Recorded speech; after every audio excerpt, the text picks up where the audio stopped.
All right, welcome back to the party, everybody. I am your host, Lutch, aka the Indian Jesus, here to resurrect the second coming of common sense. Everybody hit that like and subscribe. You know I would do it for you, and let's party. What's going on, guys? Just a quick one here that I wanted to share. It might be a little clunky. This is not how I usually do streams, but as the title said, an odd thing happened last night, so I thought I would take you guys through it. So I was watching this documentary called "Take Care of Maya," and I thought it was going one way, and it went a different way.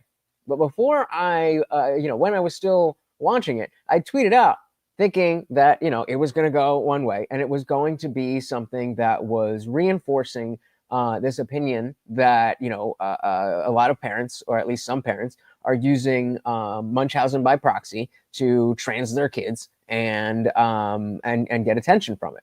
So if you're not familiar, Munchausen syndrome is if you're pretending to be sick or hurt to get medical attention that you don't actually need. And then if it's Munchausen by proxy, then it means you're hurting or making someone else sick to get that attention. And so it was a much bigger thing, like I guess like back early in the like before the 80s, and where things tightened up a little bit more. And then it kind of faded away because technology got better and people started paying attention more. Good parenting became a little bit more of the forefront, and it wasn't really a thing that happened so much.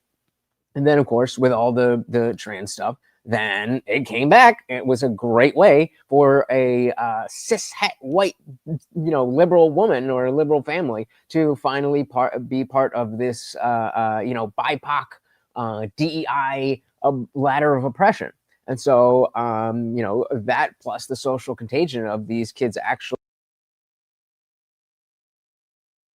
And so I'm watching this this documentary, and it's talking about this girl who is getting very sick, and it's talking about the talking about possible Munchausen by proxy syndrome.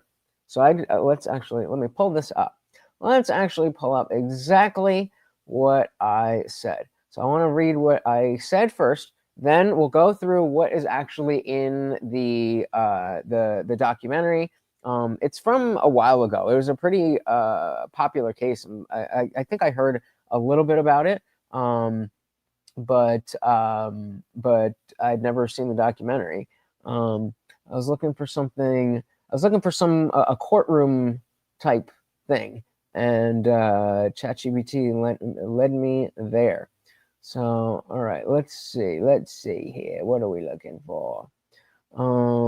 Hey, look, that's me. All right. I should have pulled this up before. But, where are we at? Who's in the building? Say hello. Say hello. Say hello. And of course, we got Morty in the building. Okay, here we go. Nope, wrong one. All right. So what I had said was just put this documentary on about basically what I just told you. Munchausen was popular before, and then it came back with parents trans and the kids. This one is about this girl, and it has nothing to do with trans. And I'm hoping that it can be an eye-opening case for activists to see how real this phenomenon can be. And how real this phenomenon is and can be with the proper incentives. So again, I'm thinking that we're watching something where a mother is hurting her child and getting attention for it, and the child now is screwed.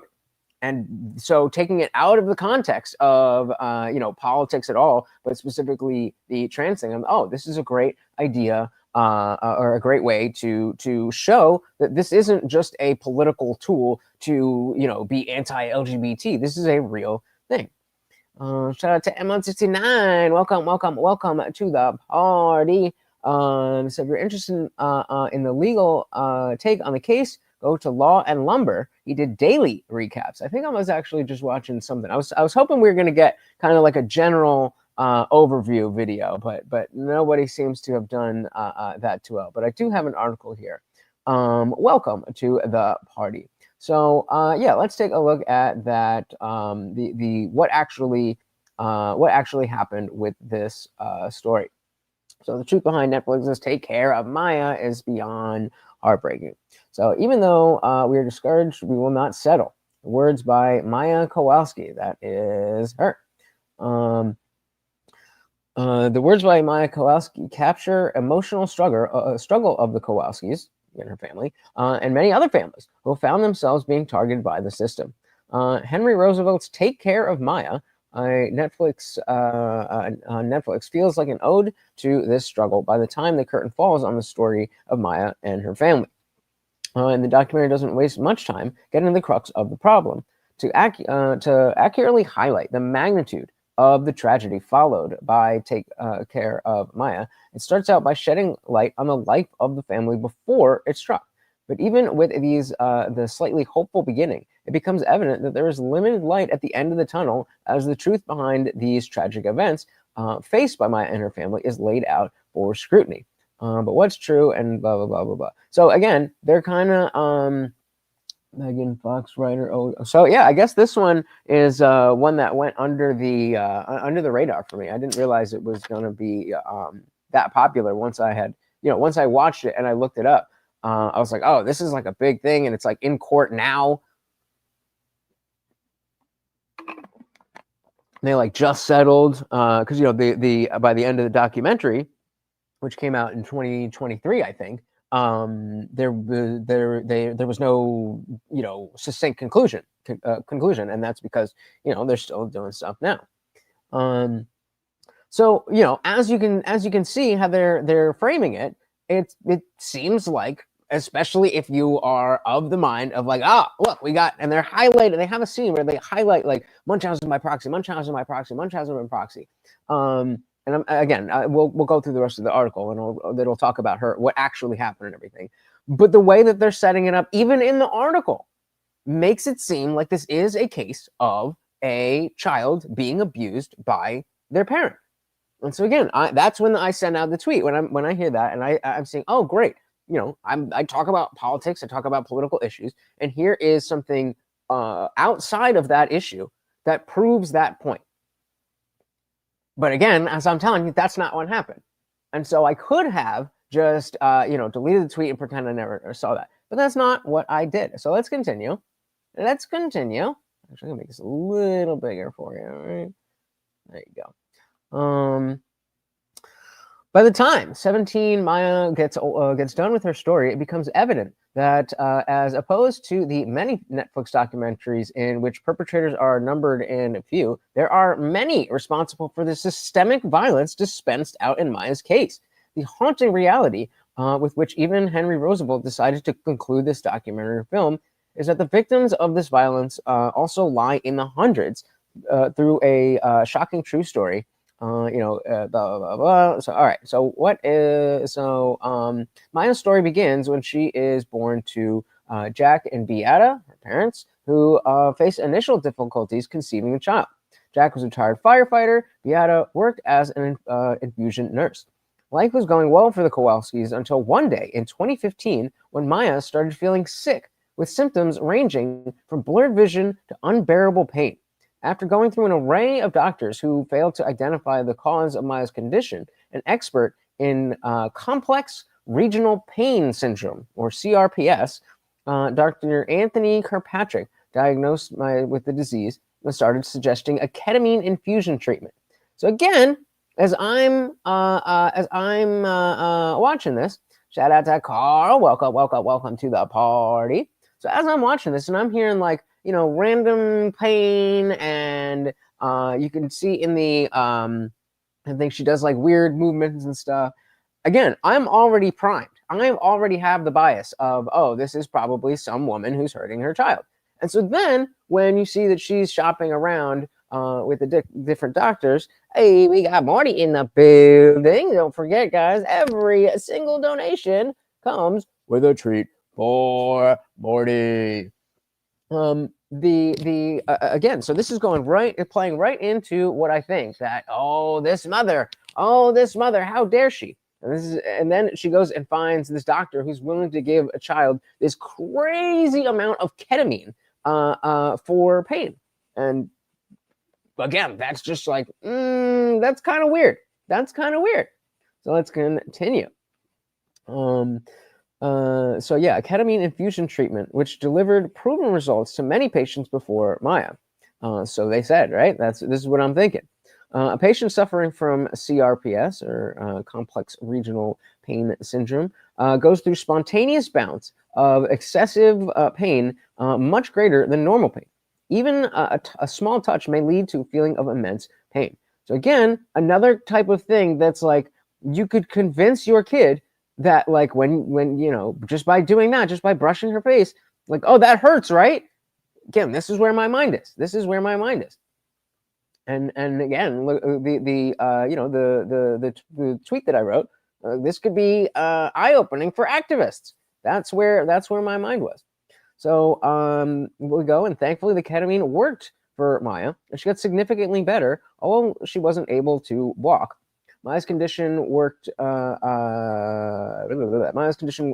her to be under high doses of ketamine. When the Kowalskis couldn't afford the treatment anymore, they were referred to Dr. Hanna, a different guy, who continued to prescribe a low dose of the medicine. The situation was fine up until an unfortunate day when luck ran out. In 2016, Maya relapsed, and her parents took her to Johns Hopkins All Children's Hospital. And spoiler alert, she didn't leave for over 3 months. So this is when I'm starting to take and the story of what actually is happening to Maya is playing out as the documentary. Obviously, I'm just reading the article here, but I'm watching the documentary, and it seems pretty clear that either the mother is screwing with the child, or this is a real disease, and the doctors are going to screw up and have this child just be in pain because they don't believe the mother. It's only one. It can only go one way or the other, right? So I'm thinking all of that, and now I'm wondering. So let's see, what did I say here? So if we go back over to my Twitter, then you can see here that said, so it seems it's going the other way. That this girl had a legit rare disorder that needed a crazy amount of ketamine to treat, and then the medical and CPS systems overreached. I'm not even halfway through, so I'm expecting a twist. But even if there's not, and it's just a straightforward story about how Munchausen by proxy was abused by the hospital, not the parent, but abused by the hospital, saying, "Oh, we don't know, so we're going to assume that mom is crazy." That's when I'm like, okay, if they're doing that, then and the state, if the hospital and the state are using that to abuse the child, the difference is I'm not going to delete the initial tweet and pretend I didn't say anything because it doesn't fit my narrative. Instead, I'd say anti-trans people should watch this to have an understanding of the level of fear that a parent can actually have when their child and their schools are telling them that they have to treat their child a certain way, lest they be taken away from them, or like they say, would you rather have a dead child or a trans child? And they fearmonger parents into believing that transing your kid is the only way. Someone said Johns Hopkins, aka John's drop kid. Oh man, they dropped her. I mean, up until I was watching this, I was under the impression that Johns Hopkins was like, up there. And I guess in general they are, but I'm just surprised that this kind of went under the radar for me. But yeah. So where were we? I'd say instead everybody should watch this so they can understand the level of fear a parent can have when the school is telling them that they have to treat their kid a certain way, meaning transition them and whatever, or the child will be taken away from them. Why? Because that will arm you with more information to be able to understand that hospitals, doctors, and of course the state can be wrong. And parents who trust these entities are not your enemy because they think they're advocating for their child. It's almost like some of us really do care about truth and not just pleasing the cult. Hey, shout out to Carl's Frosted Tips. And of course, we got a treat for Morty. Thank you so much. Come here, bud.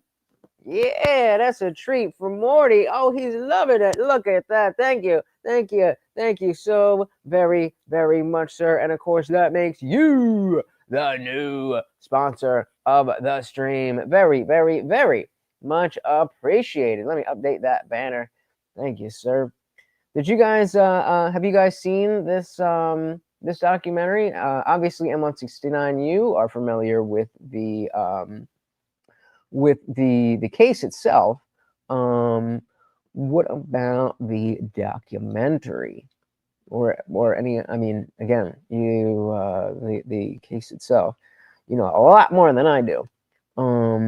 So I would imagine that you wouldn't have when you watched it, you would have already known kind of what was going on when you were going in. And so that's why it's not so much about, thank you again, Carl. It's not so much about what happened with Maya or what didn't happen with Maya. It's about my perspective and my ability to, to say, hey, I think this is going to be, it's going to help the anti-trans movement or whatever you want to call that. And when it didn't, then I don't have to be like, oh, just kidding, because I'm being authentic. Hey, shout out to Guam Tech. I'm going to do that every single time to both of you now. Welcome, Indie fam. Good to see ya. Good to see ya. You worked at two of them? At two child's hospitals. Oh, I didn't even read that. My bad. Carl's Frosted Tips, our sponsor, said my man Morty over there, very much appreciated, and said most children's hospitals are liberal. I worked for two of them. Yeah, I would guess most hospitals in general probably would be, but you also, especially a child's hospital, is going to be. I don't even know if liberal would be, but I guess you would know better than me, right? Shout out to Right Click. What about you, mama? Welcome to the party. Welcome. And so yeah, we're talking. We're talking about this this story from this Netflix documentary that I saw last night called "Take Care of Maya."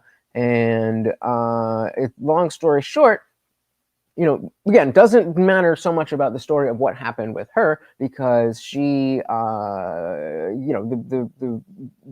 it's still going on in court right now. So obviously there was no huge conclusion there. It was about my perspective. So I'm going in thinking this is anti-trans, and then when it's like, oh, this girl actually has something wrong with her, and it's the parents who are right. It's the hospital. It's the CPS. It's the state that's not listening. Now I'm like, oh, that's a completely different thing. I did not see this coming. And so again, my instead of having to flip it the other way around, then I just, there's a different lesson here to be learned. And again, that being that when we have these children that are being brainwashed, and for that matter, teachers that are being brainwashed. Kid comes home from school and says, I'm gonna off myself if you don't call me Sally instead of Saul. You know what I mean? It's these people actually believe it, and so we have to have a little bit of grace and understanding that they really believe this stuff. So hold on 1 second here. What else? I know that wasn't into it. And so I was saying, even as I look more into the case, I'm realizing our discussion will be much less about the details of the case. They don't really matter to the point that I'm going to be making. The bottom line is that medical science is not perfect, and we have to be able to determine when we should trust experts over the people who know their children best, and vice versa. And so it really flipped it around because I was ready to be like, oh, bet. We got to look, trans activists, look what happened. See, it's not just a trans thing. Even normal crazy people will do this stuff. It happens to everybody. You can't claim that it's because this idea of self-ID is anybody who says they're trans, you got to believe them. Shout out to King Nirvana. Welcome to the party. Good to see you. Good to see you. And that's a benefit that comes with being authentic. If you stop trying to play a game and push a narrative, and you're just putting yourself out there, then people aren't going to be mad when you're like, oh, you got that wrong. Like, yeah, I got that wrong. So let's finish reading this article here. Where were we? So yeah, she went into Johns Hopkins and she never came out. She went in after complaining of stomach pain. Jack, her dad, quickly found that the doctors at the hospital had little idea of Maya's condition.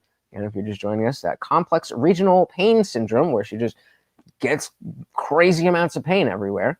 The hospital had no idea. So he made them talk to her mother, who insisted on the ketamine infusion in high dosage, which worked with the other doctors. This seemed to have triggered suspicions of the doctors regarding child abuse. Again, because ketamine is a controlled substance. And I mean, it's a party drug, so you know what I mean. And they, I forget, she said at one point it was like 15,000, no, 1,500 milligrams every 4 hours or something. I don't know exactly how much that is, but that's not just like a bump. You know what I mean? Like that's a lot of ketamine. Right. And her mother was a nurse, so it's not like she was some random person who was just like, I read this on Google. And so me going in thinking, oh, this crazy lady, clearly I was wrong about that. But being wrong about that just shows me a different lesson that, oh, okay, well, sometimes there's going to be situations where the parents are definitely going to know better than the experts, the science. And that's not news, right? We always knew that. It just, the fact that it was demonstrated in a way that was not politicized, I think is important for everybody to, to understand. Where is he? Yeah, guys, share the video. Where is everybody? So yeah, this seemed to trigger suspicions of child abuse, which quickly cemented once they noticed that the low dosage ketamine infusion was having little effect on Maya's condition. So they give her a little bit and it doesn't do anything. So they're like, why would you think that giving her a lot would do it? When obviously it makes perfect sense that it didn't do anything because she needs a lot of it. As a result, the doctors reported the incident to Child Protective Services, leading to the entry of a child abuse pediatrician, Dr. Sally Smith. Bum, bum, bum, bum. This chick is wild. We could watch some. Court testimony from her in a minute if you guys want. She is just one of these people that, nope, I'm right. I've got the degree, so I'm right, and I know what happened here. Dr. Smith quickly concluded after a 10-minute interview with Jack that Maya was to be taken into state custody. Ooh, what do we got here? Is this literally the same video that I just watched? Oh. Warning, spoilers ahead for Take Care of Maya. Netflix's Take Care of Maya is beyond heartbreaking. Hey everybody, I'm Adam Martinetti. Henry Roosevelt's documentary Take Care of Maya, available on Netflix, is not for the faint of heart. Dealing with an issue that couldn't possibly be covered in a 2-hour-long documentary, the story of Maya Kowalski is a sad one, involving medical abuse and negligence. After initially being diagnosed with complex regional pain syndrome, and being treated for the condition with ketamine injections, when the money ran out for the higher doses, the Kowalskis were referred to a doctor who could provide them with smaller doses. Unfortunately, the smaller doses weren't as effective, and when Maya was brought into Johns Hopkins All Children's Hospital, through both a misunderstanding of her condition and the treatment, the doctors suspected parental abuse and reported the incident to Child Services, leading to Maya being taken away into state custody. And it's wild that's all it takes. That's all it takes.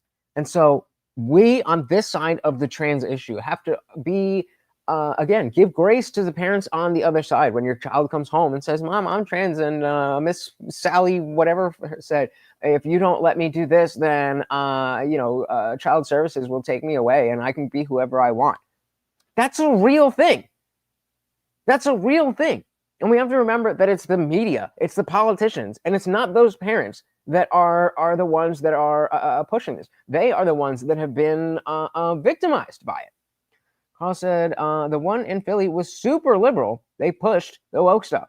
So you can imagine. We know they're doing it in schools. We know they're doing it in schools. We know, we can see it, what they're doing in the media. We can see what they're doing in TV shows and movies and all that stuff. And so then, if that happens, and you do go to the hospital, and they're pushing the woke stuff there too, and they're saying, hey, we're going to take your child away, who's really the bad person here? Is it the parent who is letting their child be trans? Or is it literally everyone else besides the child in the situation? Ultimately, tragedy. The documentary also reveals that Maya's is not a limited case, and that there are many families who have been mistreated by the system and are looking for justice. A more detailed analysis of the film is available in the article. This is the article that we're already reading. So, yeah. So Dr. Smith, that same lady. So we go. I think I have some. Hold on. Okay, we'll go over some testimony if you guys want in a little bit. Shout out to Black Salami. Welcome to the party, Black Salami TV. Yeah, man, we gotta be grace. That grace is such a huge part of, again, as I say, the American identity. But especially if you guys are Christians, that should already be there. That should already be there. I should not be telling you, the atheist, should not be telling you, the Christian, hey guys, we need to have grace. Something's wrong with your Christianity if you're getting that from me. But hey, wherever you get it, you get it. So where are we? So Dr. Smith strongly believed that Maya was a victim of medical abuse, and her mother was diagnosed with Munchausen syndrome by proxy, a form of mental illness and child abuse in which the caretaker of a child makes it look like their child needs medical attention, either through fake symptoms or real ones. And this is, again, where I thought this was going. Because, again, this also really does happen. And so there has to be the grace that I was just talking about. There also has to be the responsibility of the parents to be able to understand, hey, I know my child. And if somebody is telling me something that doesn't make sense, that doesn't work, getting a second opinion, a third opinion, doing your own research. These days, we know exactly, that they are, whoever they, whether it's the school, the media, the hospital, the government, are pushing the woke stuff. And we've definitely turned that boat around. If nothing more, it at least started with the Bud Light stuff last summer. And it's been moving in the right direction since then. But it's not over. It is far from over. Shout out to Ed's Funhouse. Good to see you, brother. Welcome. Talking about take care of Maya. And you got to keep an open mind. Hey, shout out to Funk Master General. Bam, bam, bam, bam, bam, bam, bam. What is going on, brother, with the 5 gifted memberships? And of course, a treat for Morty. Thank you so very, very much, sir. Oh, very much appreciated. And again, guys, if you were gifted a membership, make sure you join the Discord. That is linked in the description below. If we have a mod, if you could drop one of those. I don't think we do, but I can do it. Do it my damn self. But yeah, make sure you join the Discord, because that is where you're gonna get all of your membership goodies, hanging out with us 24/7. Thank you so very much, Funkmaster General. Adding yourself to being the co-sponsor of the stream. Thank you, sir. Welcome to the party, a pillar of this community, may I say. Welcome. We also got Sarah Marie in the building. Welcome. So there's something also wrong with Christianity. When you rather accept the idea of your child being born in the wrong body than your child simply being gay. Yeah, that definitely is a. Let me update this banner here before I forget. But that definitely is a strong point about, both of those things don't really fit, right? But if you have to, I can't. My brain's a little scrambly. Well, Master General, along with our boy, Carl's Frosted Tips. Thank you again, ladies and gentlemen.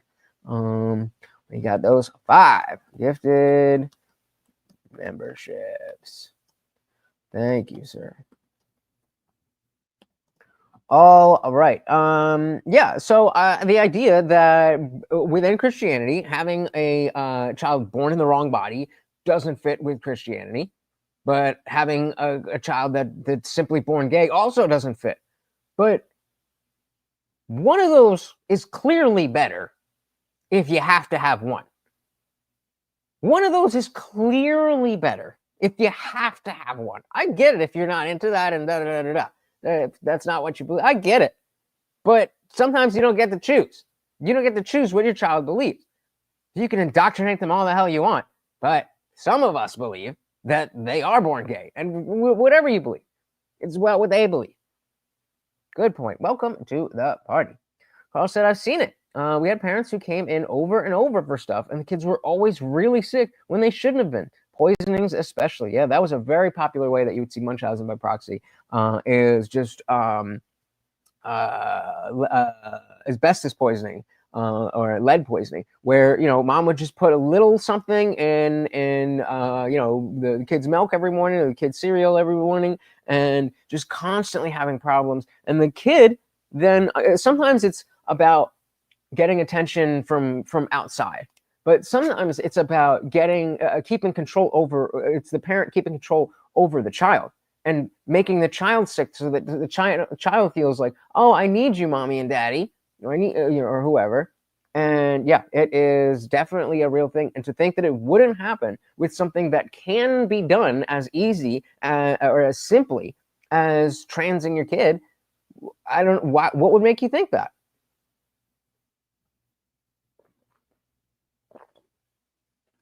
Exactly, Black Salami. We should definitely help the trans people to love their own body rather than change them. Now, again, it's not my responsibility to make anybody feel any type of way about themselves. But if I want a society where there's not trans people running around, then I am going to take that responsibility to bring about what I want. I want people to feel okay in their body, because I don't want to see that, see that everywhere. Even if it's from a selfish place, guys, that grace will help. Well said, sir. All right, let's see what else we got here. And again, guys, don't forget, every donation comes with a treat for Morty. So the conclusion by Dr. Smith, who was the initial abuse case manager lady, the conclusion by Smith, who does not appear in the documentary, resulted in Maya's custody being taken away from the Kowalskis, her family.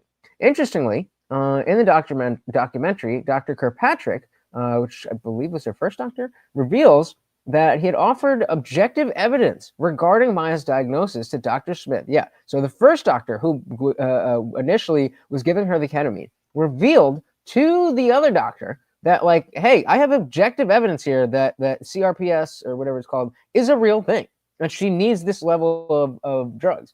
It's, nobody's making stuff up here. Just didn't mention it. The hospital prevented any contact between Maya and her mother. Later, the psychological evaluation was ordered for the mother, and it revealed that she did not suffer from Munchausen by proxy syndrome. So even as we're here with Carl saying usually, usually parents were usually the problem. Okay, that makes perfect sense to me. But even if that's the case, then by medical standard, that's why each one of these cases has to be taken seriously. Because if you have 99 patients of, with Munchausen by proxy, and the 100th patient is a legit patient, then that patient deserves that level of care. And it's not it's not that 100 patients' fault for what the 99 did in front of them. And that's what we need to be able to trust our medical institutions to be able to do, or to be able to question, to make sure that if they're not doing that, that parents are listened to. And it has to go both ways. Marie said, true Christians put love above all. Humans loving other humans, regardless of their sex, they should be celebrated. By claiming a child to be born in the wrong body, they question God. I agree. I think, again, if you're dealing with a situation where you are a Christian and you're not, you don't accept gayness and you don't accept any of that LGBT stuff, but your kid's into it, it makes sense to be like, I would rather have a gay kid than a trans kid. That makes sense. Common sense is not that common when the life of your child or the possibility of your child being taken away is on the table. That's the big point here. Shout out to the Dinkus Knows. Welcome. Said it needs to be proven before destroying a family and a life. And yeah, I mean, there needs to be, there just needs to be the people need to do their due diligence, because a big part of this is, and again, I'll pull up some of the testimony from the actual abuse case worker who spent that 10 minutes and decided, yeah, we got to take this girl away when we finish the article here. But it was very clear, like they were just saying the other doctor, Dr. Patrick, reveals that he had offered objective evidence regarding Maya's diagnosis to Dr. Smith, but she did not mention it in her report. And then later, they had a psychological evaluation on the mother, and it was revealed that she did not have Munchausen by proxy syndrome, but just that she was dealing with stuff because, I don't know, you're trying to take her child away, and her child is in constant pain 24/7. You have the diagnosis, and you won't listen to her. That makes sense, guys. Carl said, these the same people who are saying my body, my choice, and the same ones who want the government to take kids are the same. The same who, sorry, it's not as easy to read on this one. The same people who are saying my body, my choice are the same ones who want the government to take kids from parents who don't accept their kids being trans. And that's exactly why we need to both sides this thing and be able to see, like, okay, well, it's not just black and white. It's about parental rights, but not a parental right to trans your kid. But we don't like the government to have ultimate control. It's nuanced. And trying to say, oh, well, that's why when Emma Vigilant went on the Culture War with Tim Pool, and she was like, are you for parents' rights or no? It's like, well, what do you mean? The parents' rights to do what? The parents' rights to kill their child? No. The parents' rights to pick what they wear to school? Absolutely. I think it says, perception is reality, common sense follows. This twisted perception in our world today has been proxy shifted and twisted some people's sense. Yep. Yeah, my kid can't get a tattoo, but chop her tits off. Yeah, and again, guys, it's easy to see it from our own side. But I'm hoping that the bottom line of, hey, I really thought it was going that way, and it went the other way. I'm hoping that's landing. I don't know if it is. I'm hoping that it is. So let's finish reading this here. So in the documentary, the dad becomes the primary narrator as he spreads out the details following Maya after the state took her into custody. He claims that authorities tried pitting him against his wife, which he complied with at the moment to be able to visit his daughter. You could see times where they have recorded phone calls, because again, mom was on it. So they have recorded phone calls with the caseworker, and mom saying, like, no, like this, I have this paperwork, and the caseworker's like, listen, lady, it does not matter. It does not matter. Just comply. All they care about is that they think you're crazy and that you're going to kill your child. So if you keep telling them you're going to do what you've been doing, then they're not going to give you your child back. Just tell them what they want to hear. that also highlights a very big issue with the system. That is not how things should work. Marie said Blair, Buck, Marcus, and others like them benefited from going through their treatment after becoming of age. They also fight against the transing of children, indeed. Carl said, I don't agree with abortion, but I won't tell people they can't do it. The government should not be telling us what we can and can't do. Absolutely, they should. What do you mean? Absolutely, they should. You're telling me the government shouldn't be telling people not to murder each other? That's insane. You're telling me the government can't tell people from outside the country they can't come in this country? You're telling me that the government can't tell people that they can't come into my residence? What are you talking about? That's what laws are. And some of them are good.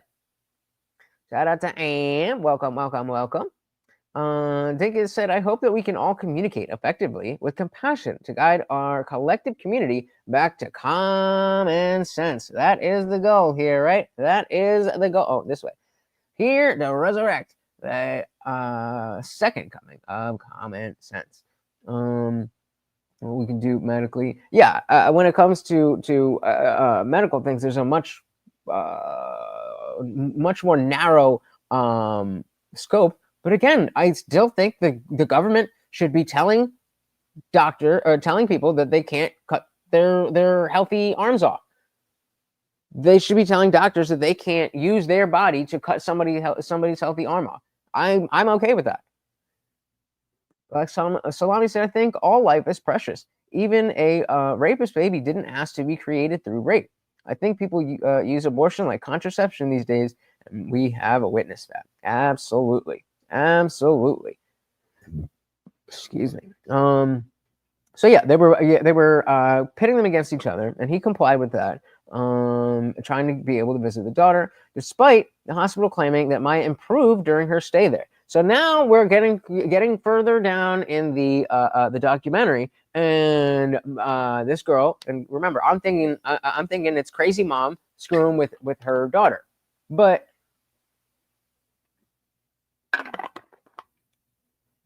now it's been like 2 months. And the girl's been in the hospital completely on her own. And I'm like, what could the mom possibly have done to her? Do I have any other tweets here about it? That was it. I could have sworn I said something else about it. No?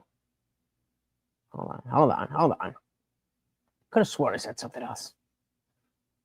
Sometimes I put on these genius things. Okay, it's for... Okay. When we get there. When we take a hard left. Okay. What was I saying? Oh, yeah. So this is when I'm starting to be like, oh, okay. I think that's when the second tweet went out. Like, I think this is going the other way. I don't think this mom's that crazy, because this girl has been locked down in Johns Hopkins for 2 straight months, and the mom has had no ability to contact her, yet she's still in pain. So now I'm thinking, all right, this is definitely medical malpractice. This is not a crazy lady and her mom. I said, this is a great conversation. We can disagree and talk. That should always be the goal, guys. That should always be the goal. Thank you so much for saying so, and for being here, brother, and for co-sponsoring. Come on. And said, I think it's detrimental as a society to try and continue applying norms or standards of the past to the current world as if nothing has changed. A lot has changed, and tech makes it more apparent. Yep, indeed. So where were we? So despite the hospital claiming that Maya improved during her stay there, her parents both come up with contrary claims, even pointing out how hospital staff tried making it look like Maya was lying about her pain. The mom's concerns about her child were further elevated when she found out that her daughter was being accompanied by a nurse who had child abuse charges against her. At this point, the documentary points out how Maya and her family were ripped off of all their rights, as photos were taken of Maya without the family's consent. So they were trying to do medical records, and they had the they had the girl like spread out and they were like holding her down. I mean, they had like she wasn't naked, but she had, she was in her underwear. Her parents are nowhere around. She's like being held down into the bed, and they're taking pictures of her. And it's like, yo, that's not cool, bro. Like, that's not okay. And yeah, I yikes.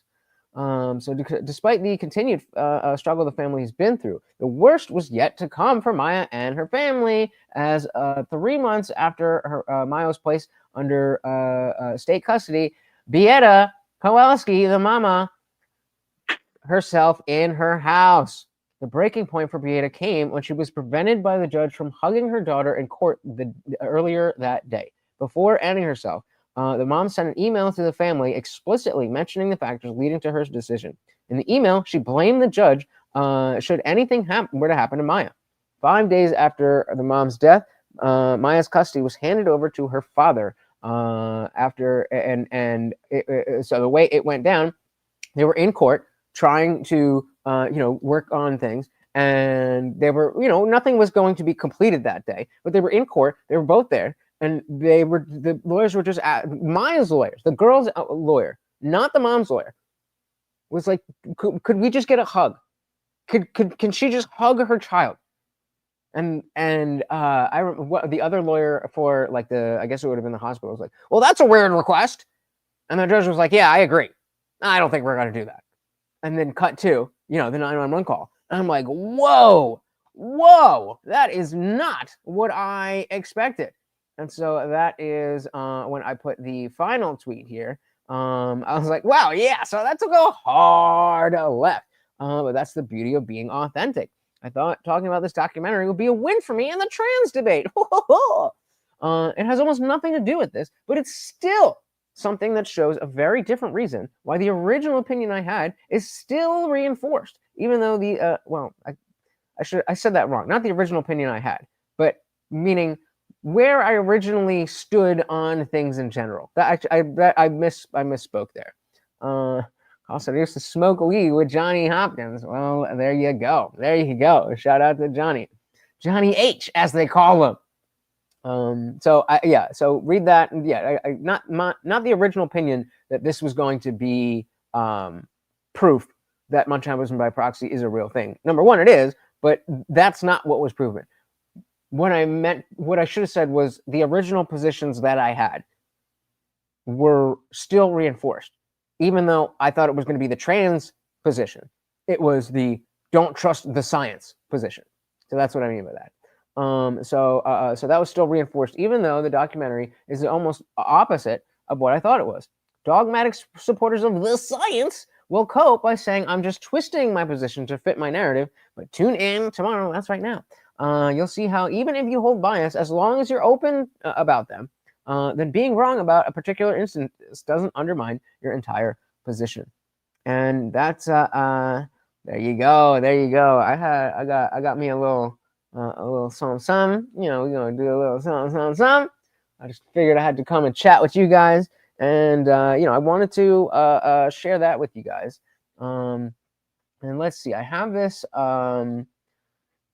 this video where the original case, the abuse caseworker, she's doing she's in court, she's on the stand, and this is in the most recent version the most recent iteration of the case, where I actually don't know the specific details, but I guess we'll figure it out. Just tab instead. All right. Hey, shout out to Dietrich. Welcome to the party. There's Johnny Hopkins and Sloan Kettering, and they were blazing that shit up. Hey, let's go. Welcome to the party. All right. So, of course, we're going to hit the like button on every video that we watch, because we're not losers. And let's see what we got here.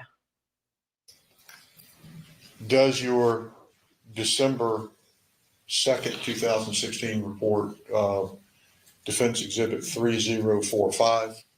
So again, this is the initial woman that that decided after 10-minute conversation with the father that Maya needed to be taken away from her parents completely.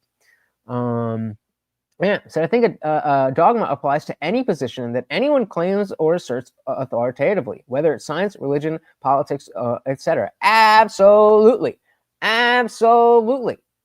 That is one of the biggest bottom lines of this whole channel, is that it doesn't have to be just religion. It doesn't just have to be trans stuff and woke stuff. It doesn't just have to. It can be anything. Exactly right. Shout out to Dylan Soup. Welcome to the party. Good to see you. Good to be here. Lady Gagson said, "Are you thinking of selling your hair?" I am not. I have a brand, and if I sold it, then I would no longer look like Jesus, and that wouldn't really make sense. But one day I'm not gonna have long hair forever. I'll be 35 at the end of the month, so I'm thinking maybe around 40. I have enough of a platform. Maybe gonna have to update the whole deal. Yeah, look at the Indian Jesus right there.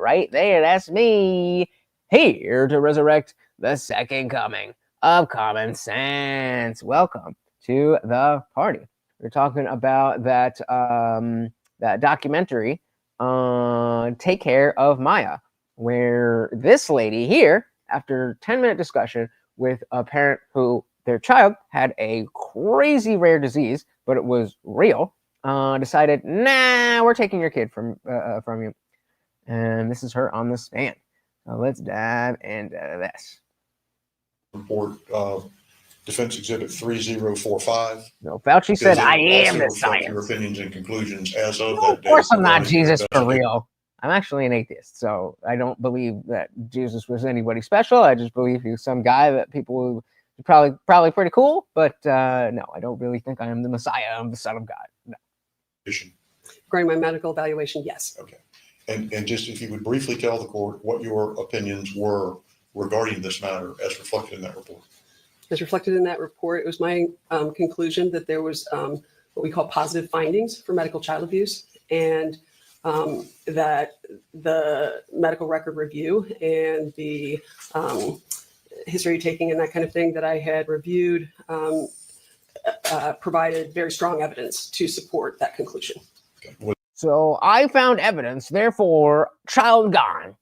Am is saying, you know what I was just thinking about today after reading the free chat in our free Discord, guys? Make sure you join the Discord.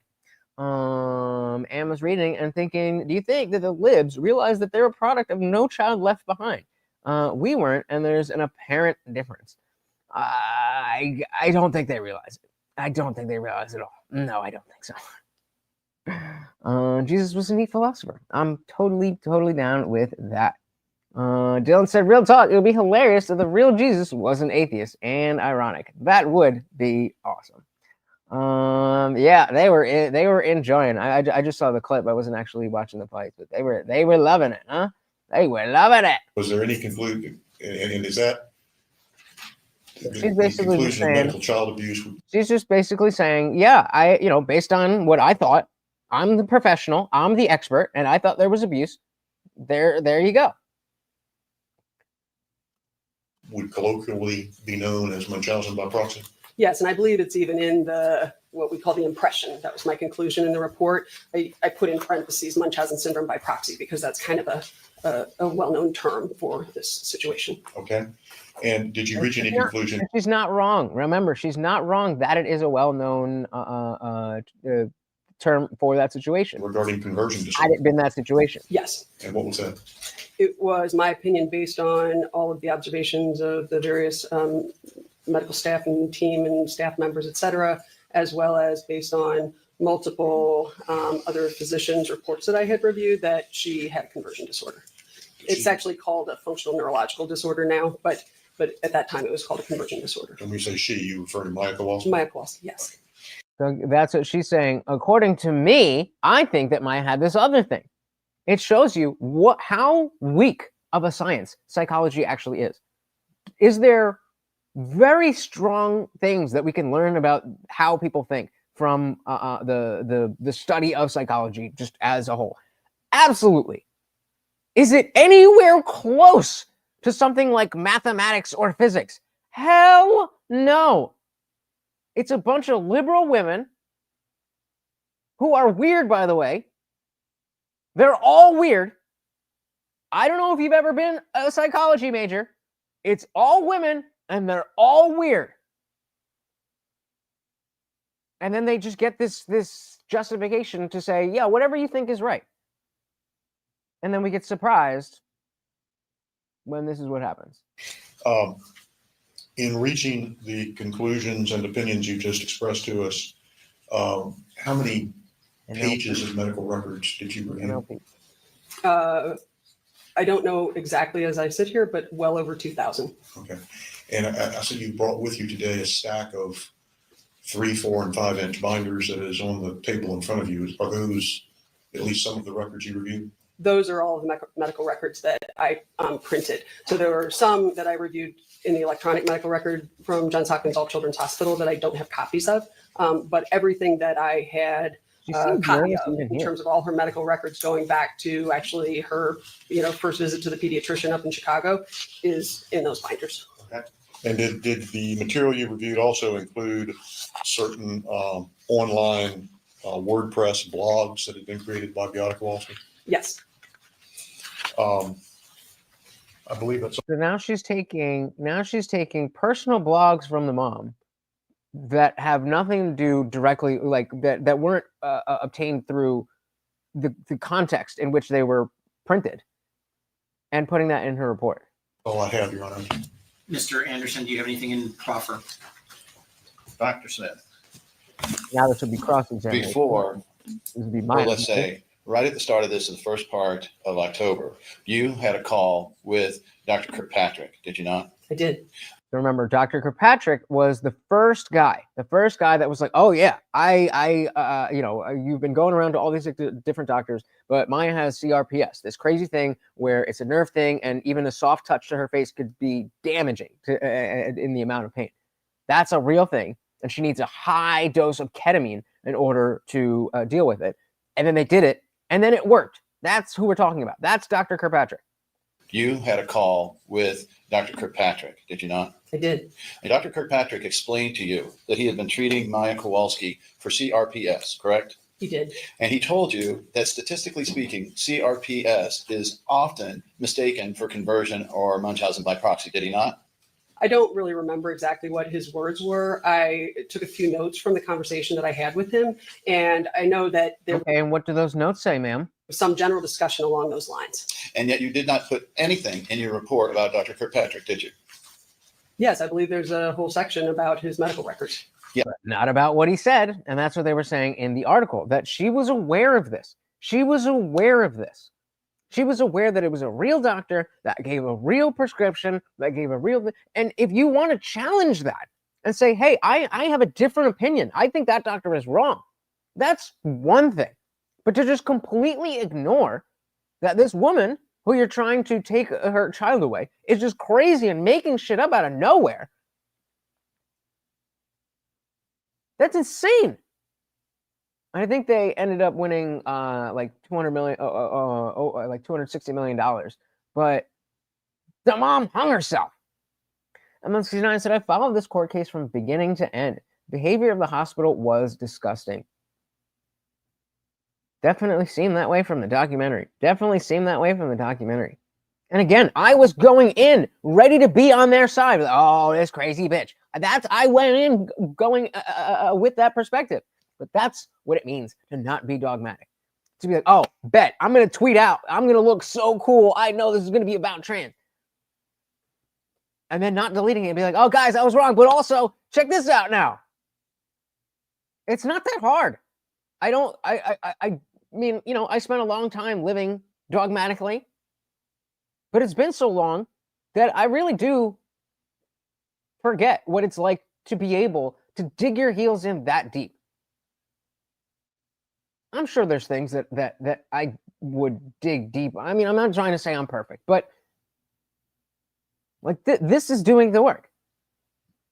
Am said, no DEI pun intended. Am said, that's the part that pisses me off. Why is she questioning the actual doctor? Yeah. I mean, yeah, it really was disgusting. And why is she? Well, yeah. Well, no. That's her job, is to question the doctor. That's her job. But she didn't. She just chose to ignore the doctor. The challenging opinions should come together. That's how science works. It's a process, and whoever has the better idea wins. Okay, maybe it's not going to be perfect like that when it comes to law and all that stuff, but that's how it's supposed to work. So she is supposed to be questioning the doctor because that is an unusual thing. But then when it becomes verified that, like, nope, I did actually check this, then you get a third party to be like, okay, well, this doctor is saying that, like, Dr. B is saying Dr. A is not so good.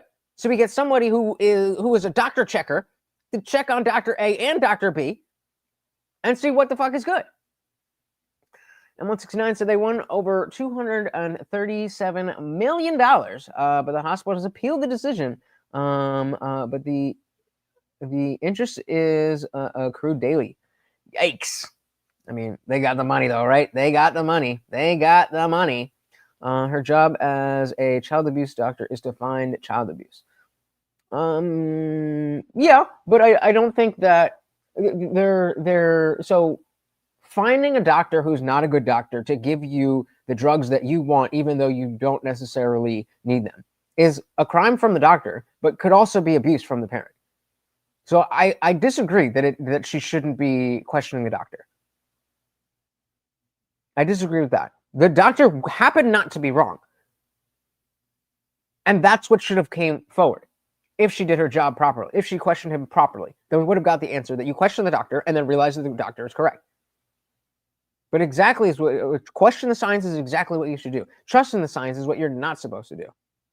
I haven't seen a dime yet. Yeah, I saw. We can watch that after. I think I have that on the same playlist here, where Maya herself now, who again was 7, 8, 9 years old at the time. She's now a full-grown adult. I mean, she's 18, but she's she's 18. Shout out to Taco Baco. So this lady was looking for confirmation of her narrative and actually refused to trust the experts. The psychologist should not be overriding a medical expert whose prescription actually helped. Boom. Boom. Yes, sir. Welcome. Let's see her squirm. Yeah, except for the fact that you did not tell anyone in that report that he had and yet you did not put anything in your report about Dr. Kirkpatrick, did you? Yes, I believe there's a whole section about his medical records. Yeah, except for the fact that you did not tell anyone in that report that he had warned you off of going after the Kowalskis. It's completely irrelevant for a child protection team medical evaluation because. How is that? Okay, all right, you gave us a because. I'm willing to hear you out. The medical, you're looking for medical abuse, but what the doctor said is completely irrelevant. Okay, all right, fine. Let's see why. She said because, so she has a reason. It's completely irrelevant for a child protection team medical evaluation because that's the whole point of the evaluation and gathering all the records. The problem in these cases is that the treating physician. No one's saying you didn't gather the records. What we're saying is that you have the records and you didn't put it in the report. Have not done that. And so the fact that he, who sent her to Mexico for the ketamine coma, told me not to investigate child abuse, it was completely irrelevant to me because my job was to investigate child abuse. So if I M169, am I on point that she's completely shifting the goalpost here? And that is not at all the question. I mean, we're kind of, we don't really need to know all of the details. She was wrong. She's the bitch. It's fun to just watch her squirm a little bit. But am I understanding that correctly? My job was to investigate child abuse. So if I had come away from my job saying I was supposed to do this, but this doctor told me not to, so I'm not doing it, and there's no evidence of anything here, I would not have been doing my job even remotely near a standard of care. Do you not understand the importance of putting both sides of the story in your report? The both sides of the story is the responsibility of the various people who are going to present it to the court. My job as the medical director for the child protection team is to do what I need to do to assist the investigators and the detectives and the attorneys that are involved in the case as to whether there is evidence to support a diagnosis of whatever type of child abuse is being assessed. Okay, but how, ma'am, are they supposed to know that if in your reporting you're leaving out what the doctor diagnosed? Whoopsies. So it's not my responsibility to Yeah, it is. to lay out some whole long argument about what it might be otherwise if Nobody's asking you to do that. Nobody's asking you to make an argument. The argument has already been made. We just want you to acknowledge that the argument indeed has been made. Dr. Kirkpatrick already made that argument. Dr. Hanna already supported that argument. You need not make an argument. You only need not ignore the argument that has already been made. I have extensive evidence to support that it's a type of child abuse. You had more evidence to support the fact that it was not child abuse and that it was a legitimate medical condition. That's the point. Dr. Smith, you know there wasn't a single child psychologist or child psychiatrist that diagnosed what you were claiming. You're aware of that, right? That's also irrelevant. Oh, of course. Anything, it's irrelevant. Oh, man. If I could get through life by just anything that I didn't want to hear, anything that I didn't like, that's irrelevant. Objection, irrelevant. So you are the ultimate decider of medical issues which you have minimal or no training in. I have That's extensive. what she thinks. That's what she thinks. And listen to her defend it. It's a sarcastic question. It's a sarcastic question. Oh, so you're the ultimate authority. And it's, of course I'm not the ultimate authority. What I'm saying is, even if she was going to get defensive like that, of course that's what I'm saying. She doesn't even deny it. She doesn't even deny it. Medical issues, ultimate decider of You're the ultimate medical issues which you Obvious have sarcastic. minimal or no training in. I have extensive training. Yes, honey, sweetie, baby. Honey, sweetie, baby. Behave. Welcome to the party. Said, I've grown fond of you. I've grown fond of you as well. Welcome. So you've got such a big heart. You're right about many social things. You're funny and endearing. Honestly, it hurts more when you say you're an atheist. You're a sweetie. Well, maybe you have a misunderstanding of what atheists are. But welcome to the party, and thank you so very much for the kind words. Number 9 to this case will piss you off. I love Maya's attorneys. They were great. So yeah, let's take a look. Well, actually, you know what? I feel like you guys are enjoying this. I'm enjoying this. Let's watch a little bit more of this, because I do have that moment where Maya gets to speak after the verdict, and I do want to see that at all. And yeah, Taco's saying, I don't think this is a misunderstanding. This lady is conceited and kind of evil. Yeah. Now, is it am I willing to say that she purposely was like, nope, this child is fine, but I'm gonna take her anyway? Am I accusing her of that? No, I'm not saying she didn't do that. But what I'm saying is that she clearly understood that, you know, a child could be taken away from her parents, a child who was in pain could be not getting the treatment that she needed, and she didn't care. She thought, I know so well, I can just talk to these people. Oh, this mom's a bitch. She must be crazy. Take the kid. You're absolutely right, Taco. You're absolutely right. And it just comes from understanding that there's certain roles. And I was just talking about 60 Days In, where I didn't realize how the show wasn't just like, a straight up documentary where they actually have volunteers go in and do recon on the jails. And they had this one night, and it was in the women's pod. It was Mother's Day. The female CO, she cut off all the power, locked everybody down early so they couldn't talk to their families. Then in the middle of the night, she was turning on and off the lights. She was taking her handcuffs and banging them against the metal on the wall, like straight up Gitmo shit. And it's the same concept. It's the same concept that, do you think, like, I'm sure that lady who was in the jail doing that was just having fun. But that is what evil means. Your inability your inability to see how your negative actions affect other people. Even if your intention, what do they say? The road to hell is paved with good intentions. I was just trying to have a good time. I was just trying to save the little girl, right? But In- you're not. That's a proffer. You can answer, Dr. Smith. I have extensive training in evaluating child abuse Do and you neglect. know? Medical child abuse is a child abuse pediatric diagnosis. There is a parallel track in psychiatry where there's a thing called factitious disorder imposed on another, which is assessing the perpetrator or the caretaker in that scenario. But I don't need a Yeah, and it's your responsibility to be able to be like, oh, that's one of these cases and that's not. Just saying that exists is not being a doctor, is not doing your job. Just saying, oh, well, there's a thing that happens, and so therefore I accuse these people of it because it happens sometimes. That's not how it's supposed to go. psychiatric degree to assess medical child abuse. I'm very well trained to evaluate Clearly not. medical child abuse based on my child abuse pediatrics experience and board Clearly not. certification. Clearly Well, not. there's not a single child psychologist or psychiatrist that agreed with you. You do realize that, don't you? No, I don't. Well, no, name and a she don't even child- realize. She don't even realize, bitch. This is when was this? When was this? This was last year. This was last year. The documentary came out 2 years ago, and this happened like 8 years ago. You still don't realize after all this time, nobody was like, "Hey, ma'am, I just, you know how, like the mom ended herself, and then the child was released back to the parent." And then they were doing exactly what you said was abuse. And they've been doing that for the last 10 years and it's been fine. No. What? And Matthew King with the bottom line.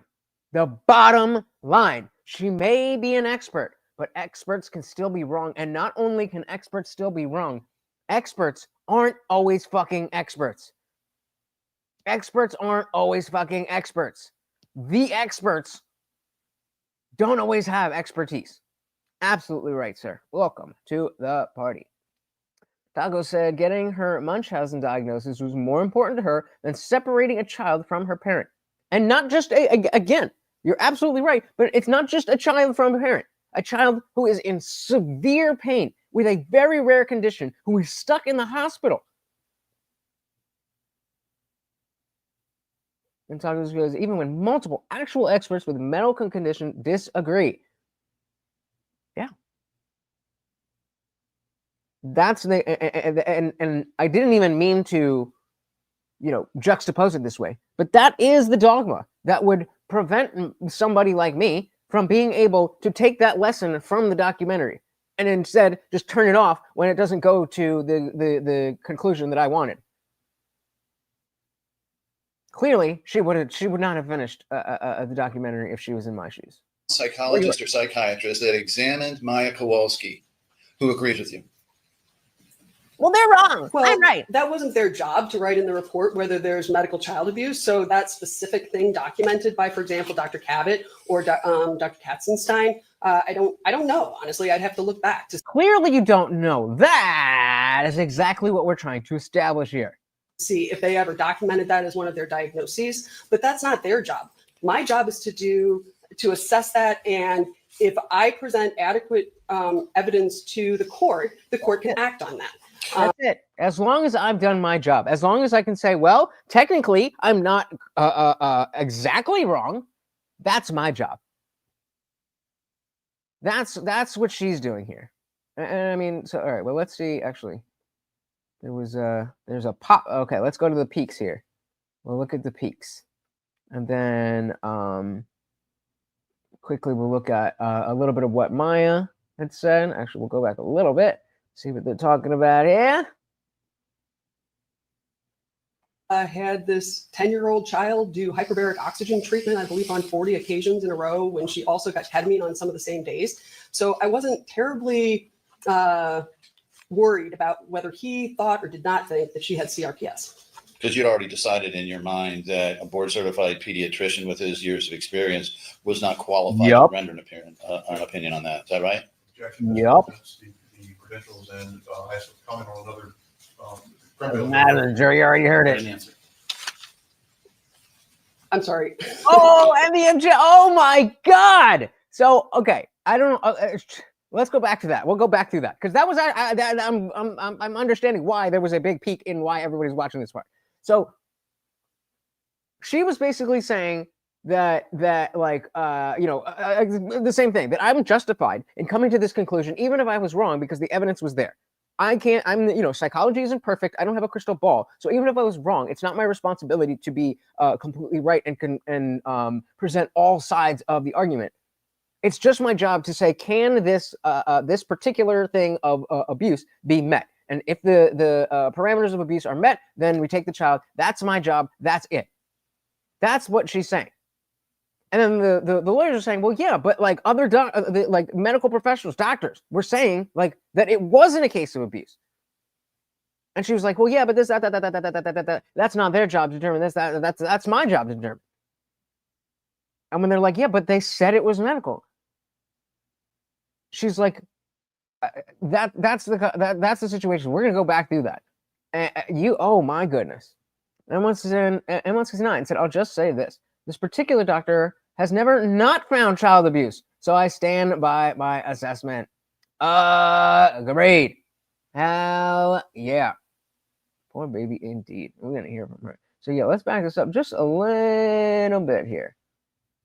That there was no CRPS.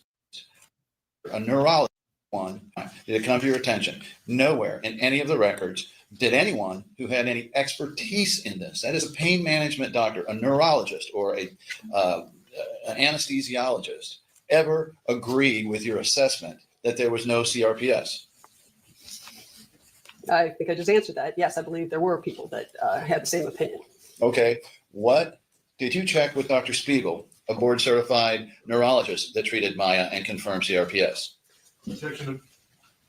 Assumes facts, not evidence. Go ahead and answer. It's her job to allow the court. Dr. Spiegel. It's not her. It's her job to allow the courts to decide. Judges with no medical background decide whether the child stays in the state system. Right, but the problem is that the courts decide based on the information that she puts in her report. So if we're talking about medical abuse, and we have a doctor's like, no, that's not abuse, and you don't put that in the report, that's going to affect how the judge and the courts decide.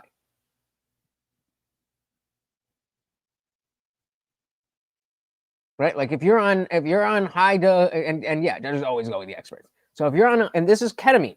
So this is the party drug of that time. We're talking 2015. You know, MDMA and Molly, all that shit was old news. Everybody had moved on to ketamine.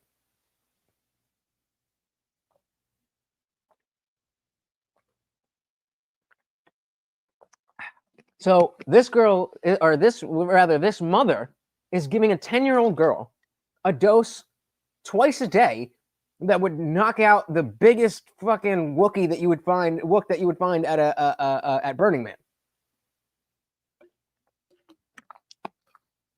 If you don't include in the report that a doctor has already looked at this, who specializes in this, and has said that, yeah, this is legit, then that is absolutely going to affect how the courts decide. Keep that in mind. That's her job, to give all of the information so that, as Matthew said, the courts can make the right decision, not just whatever decision she wants them to make. Spiegel,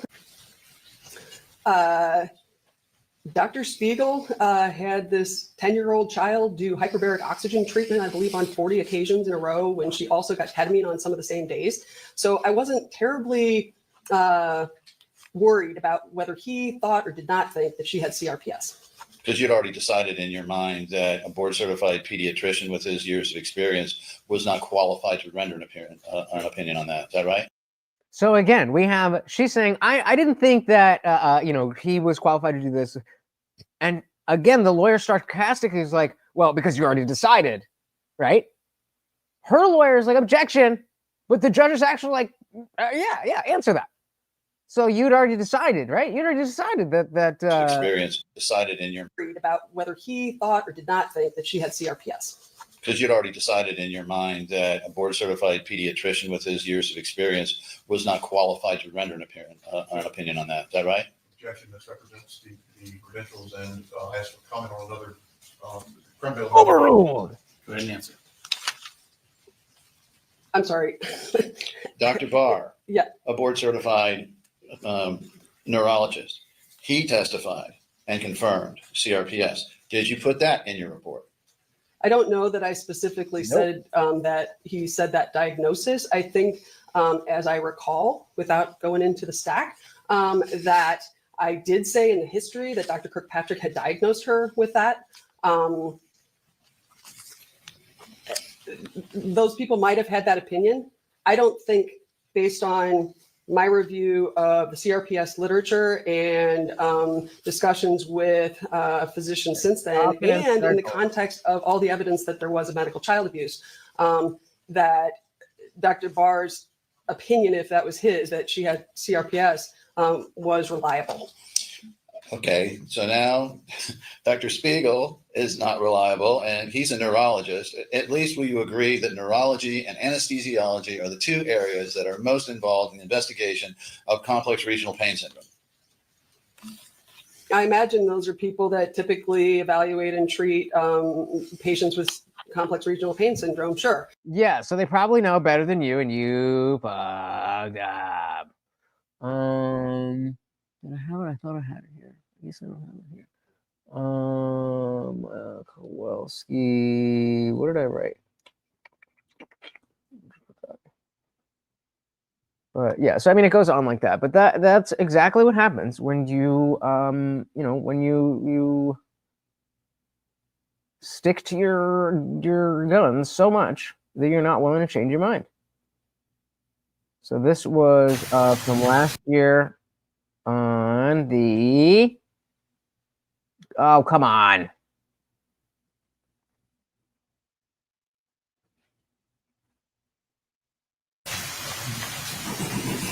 So last November, so just about a year ago.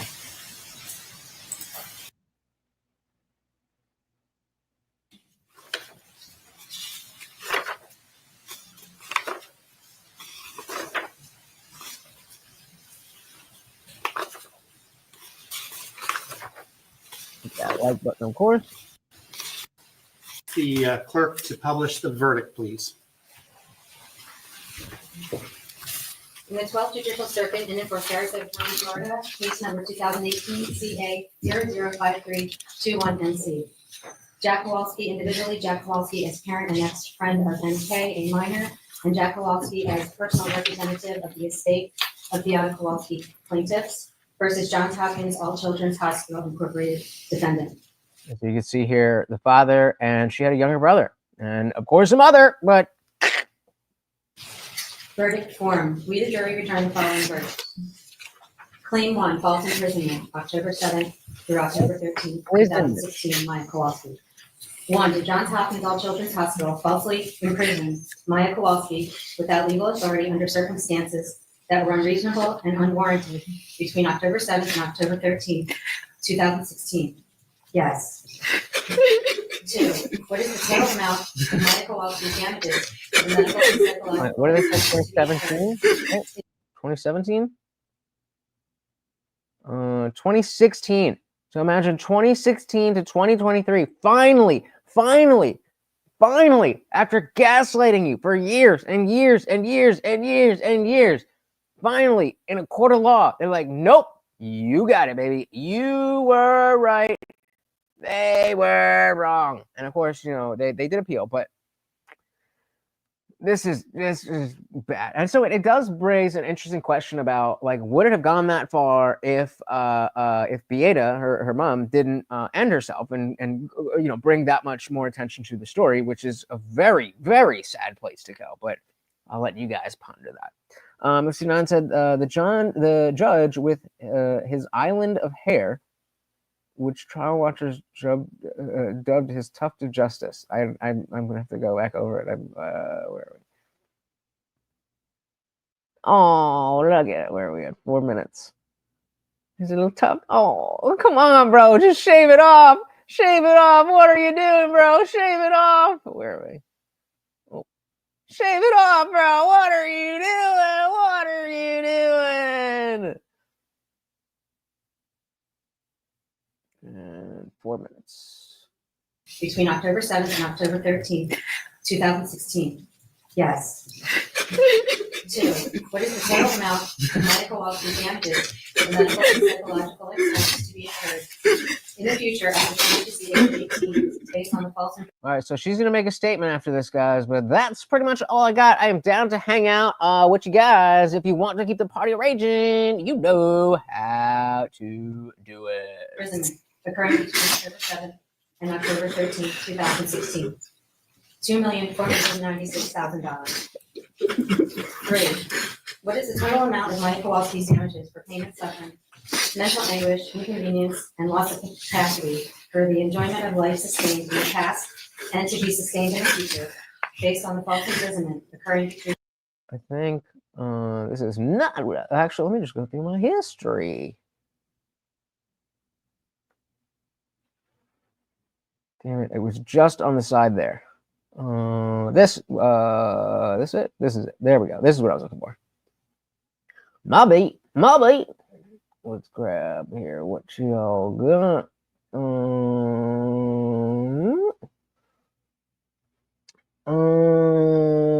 M169 said, "Oh, and during that time, Maya couldn't even see a therapist because the hospital would file for her records."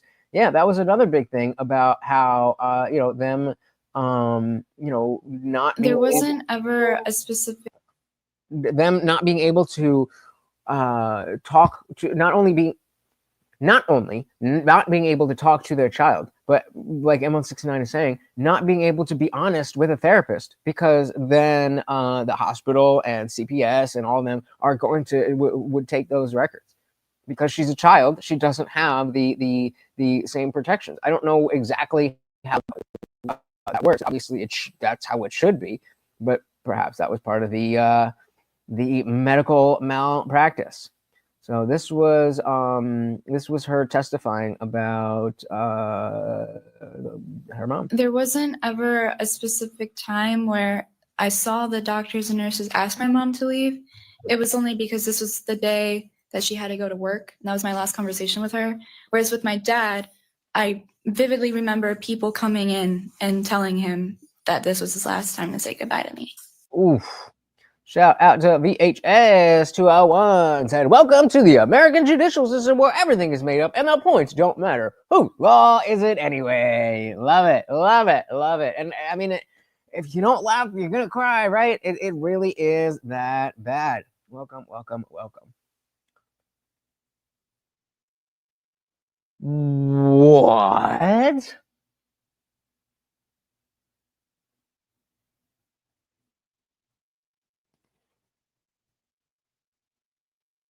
So, like, what? How is that even legal? What? She couldn't get a third party therapist and have doctor-patient confidentiality with that. What? Do you have like do you have some kind of source or something on that you could drop in the Discord or something? If not, it's no problem. But if you do, that would be I would love to read about that. Shout out to Bobius Prime. Welcome to the party. Guilty. They're all guilty. Indeed, they are. Well, not Maya. But everybody else from the hospital, from the government, guilty. Welcome to the party, brother. Behave. Said she's an arrogant fool. No matter what, she will always be right in her mind. This mentality is dangerous. This mentality is dogma. And dogma. Wow, that is so wild. I'm going to see if I can find something on this one. People coming in and telling him that this was his last time to say goodbye to me. So was this the last time you saw your mom? The last time I saw my mom, my dad wasn't there. I was laying in the bed. This was while you're in your room. Did you get Still in the PICU. Still in the PICU? Still in the PICU, yes. So this is pretty close to when you checked in? Yes. I know I was still in the PICU. my mom was like picking up her work bag and just like little things she had brought to the hospital. And she said, "I love you and I'll see you tomorrow." And I never saw her again.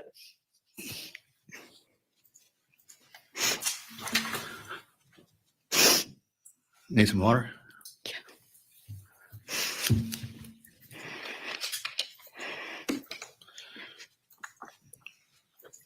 I noticed you're wearing a necklace. Why don't you explain that? Yeah, so Before she goes into that really quick, I'm trying to look at what we got, and I'm not getting anything specific, but the AI overview from our good friends at Google here are saying, according, so I just searched Maya Kowalski couldn't talk to a therapist. According to reports surrounding the Maya Kowalski case, she was unable to effectively communicate with her therapist due to restrictions placed by the social worker at Johns Hopkins All Children's Hospital, who allegedly interfered with her communication with her mother. So that's talking about while she was in the hospital.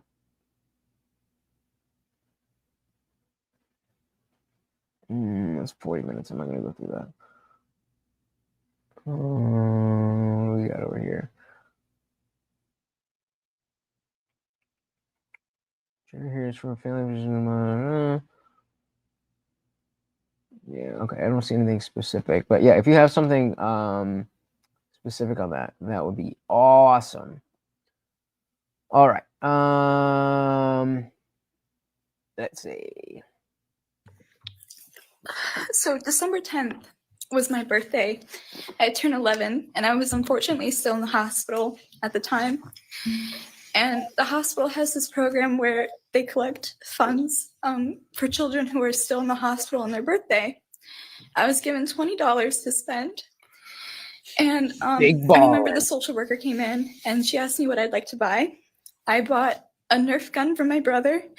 I bought my mom a necklace, and then I bought my dad his favorite bag of mints because I didn't have a lot of money left over. But then my Aunt Wendy bought him this little glass Christmas tree, and we just said it was for me. But I bought my mom this very specific necklace. It says, "I love you to the moon and back." It's just like she always said that to me.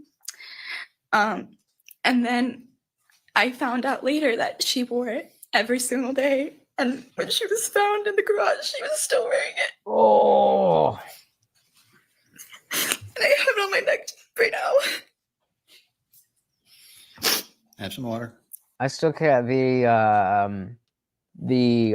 yarmulkes that I had to wear for the two different events for Akon.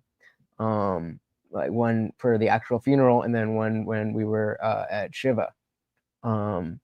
I kept those on the fridge at the place that I used to live.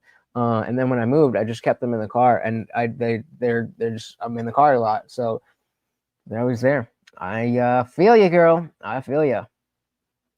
Sorry. We'll get to it. 5710. Can we?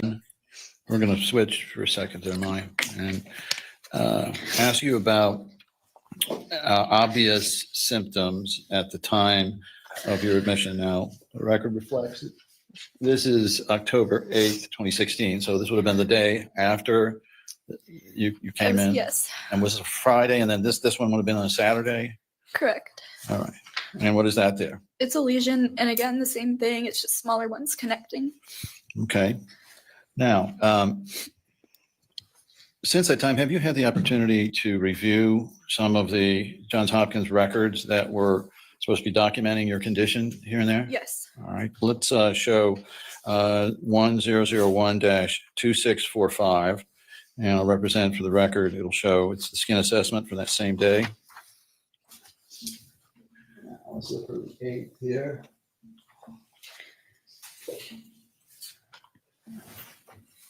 Come on. Oh, it's so goddamn slow in court. But nothing else about the other lesions on your body? Correct. Did you have one on your back or not? I had one on my back, but I also had them in other areas, which they failed to document. So the ones they're talking about here, and this can be confusing, they're talking about the one on your. I think it seems to be that was the main part. Her talking about her finding her mother. if there's one more thing that I want to try to look for. See if it is here.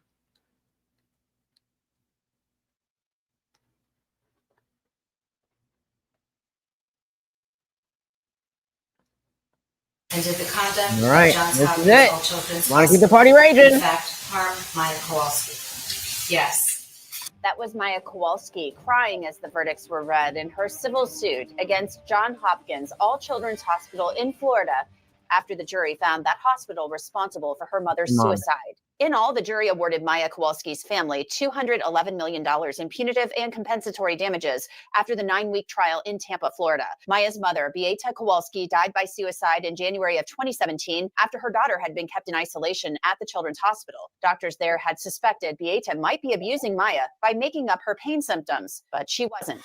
Joining me to discuss the verdict in this case is Maya Kowalski, the victim, the plaintiff in the case, and her attorney, Gregory Anderson. Both of you, thank you so much for coming on.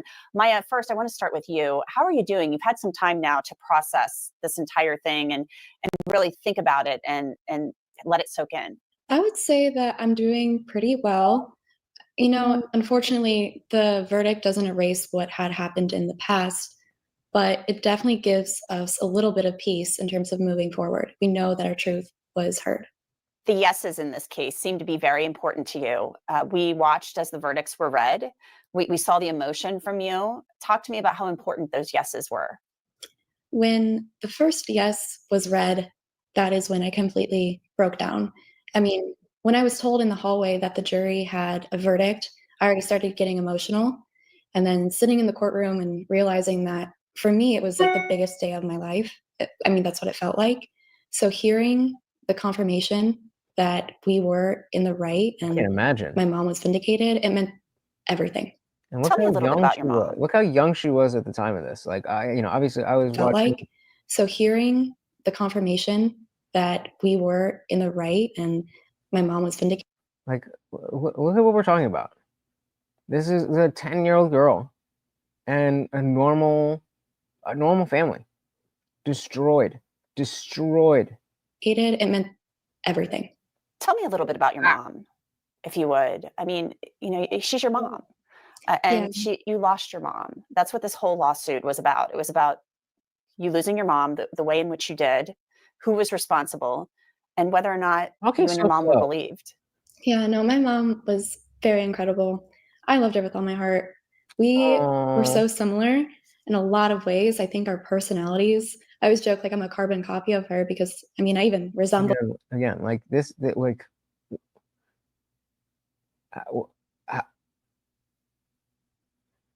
her in, you know, I think in every single aspect. Looking at her old photos, it's like looking in a mirror. It's really weird. But she was pretty stubborn. I will say that. I have that quality as well. But I know people have to like learn how to look past that and not get their feelings hurt. I mean, my mom just cared. She cared so much for her family. And I think if she was here, you would see that as well. Greg, the yeses were important to Maya, but it seemed to be an astronomical dollar amount for the award in this case. Were you surprised by the award that the jury gave to your client? A little. It was within a range that I had contemplated. I thought it would be more on the punitive side. And it was 267 million, I think it was. But as it turned out, it was about a perfect amount of money based on the appellate law. And it was actually a little more than I expected on some of the compensatory damages, a little less. But if you're watching the trial and you heard those jurors' questions, you got a pretty good idea where they were going to go. So it wasn't a complete surprise. And that was what M169 brought up before. Where is it? One other thing that was great about this trial, the jury was allowed to ask questions of the witnesses. That should be I would like to know how that is done, because I feel like there's a reason we have all this procedure with the way things need to be asked and getting things into opening the door and all that stuff. But I mean, for this case, I'm not gonna complain about it. I think that needs some attention in this case is the fact, Maya, that you suffered from and still suffer from complex regional pain syndrome. And a lot of people may not know what that is. So how are you doing as far as that goes? And let's first start off there. How are you doing as far as, dealing with and living with complex regional pain syndrome goes? She's just like, I'm just straight K-hold all the time. It's awesome. We beat him. Yeah, let's go. Well, I think it's pretty obvious that I'm definitely doing a lot better than I was when I was 10, but that doesn't mean I don't face challenges. Even people in wheelchairs from the neck up, they look completely normal. So it's kind of hard to gauge just by looking at somebody, and I think that's important to keep in mind. But I do still struggle, as you said. I have the same burning pain. I get lesions, and I also suffer from different temperature changes that are so significant that, even friends who hug me ask, oh, why are you so hot? Or why are you so cold? Bro, that sent a shiver down my spine. If you've ever been through any kind of drug withdrawal, that is one of the worst parts, is the inability to control your body's temperature. You'll put on sweatshirts and you'll be sweating balls, but your bones will be cold. I don't know how else to explain it. My bones were freezing, but I'm sweating, dripping in my own heat, and then vice versa. And then I'd be shivering, but also, oh my God, I cannot, and I cannot imagine that is anywhere close to what she was dealing with, to need that level of ketamine, to yowza. Hey, look who we got. Cody Brooks, the God Daddy himself. Welcome. So the distance we have legally and spiritually is by design. While the orator is in front of me, better you pay someone to interpret it for you. Fair enough. Welcome to the party. So MX69 talking about the jury asking the witness questions. The jury wrote out their questions, and the judge and both parties reviewed them. Ultimately, the judge decided which could be asked. Then, hell yeah, I'm all for that. I am all for that. I love that. Behave said, I'm all hot, red, ugly, crying snot everywhere, and I'm upset. Well, hey, if you can't handle it, maybe I should have put a trigger warning on this one. God damn, you got it, girl. We're almost done. You got it. So it's very apparent that it's still there, but I just have to take every day, slowly. And some of this flared up during the trial, isn't that right? Yeah, that was the big thing. I would say like on and off, I would get lesions, but when trials started, that's when I would say like a colony of them just like spawned, and it was not fun. And I'm sure the stress of the trial itself probably doesn't help. Extremely scary. I wanted to be there in court and support my family, but at times it was, choosing between my health and being there. I think a lot of people find this so confounding and unbelievable, because as a parent, you do whatever you think is necessary to help your child, and you don't expect to take your child into a hospital. Greg, you're a parent, and you expect to go into a hospital and for physicians to help your children and to listen to your concerns. And in this case, it sounds like those concerns were maybe being ignored, or suspicion was being cast upon the family in this case. Were you surprised when you really dug into this case and saw what was going on? Yes, and the thing that got me more than anything else was when I dug really deep and learned that Maya had gone to Johns Hopkins actually even before the first CRPS real breakout had happened. And then we found out that she had been to some 17 different doctors at Johns Hopkins before this fateful October 7th, 2016 visit. And so, speaking of other doctors, I do remember, I remember MX69 had said something about it, but yeah, the fact that there were so many children, there were so many children taken from their home, specifically on, what is her name? Dr. Sally Smith, was it? On her demand. So many. Hopkins before this fateful October 7th, 2016 visit. And so I'm looking through all these records, and after Dr. Kirkpatrick, who was the expert that first identified it. So what is this? October of 2016, Maya at All Children's Hospital, stomach pain in all extremities, whole body hypersensitive, unable to walk, legs atrophied from disuse, alleged dystonia, and demanding pain medicine. And of course, all of this, the idea that somebody like Dr. Smith feels entitled to do what she's doing is because of the opioid crisis.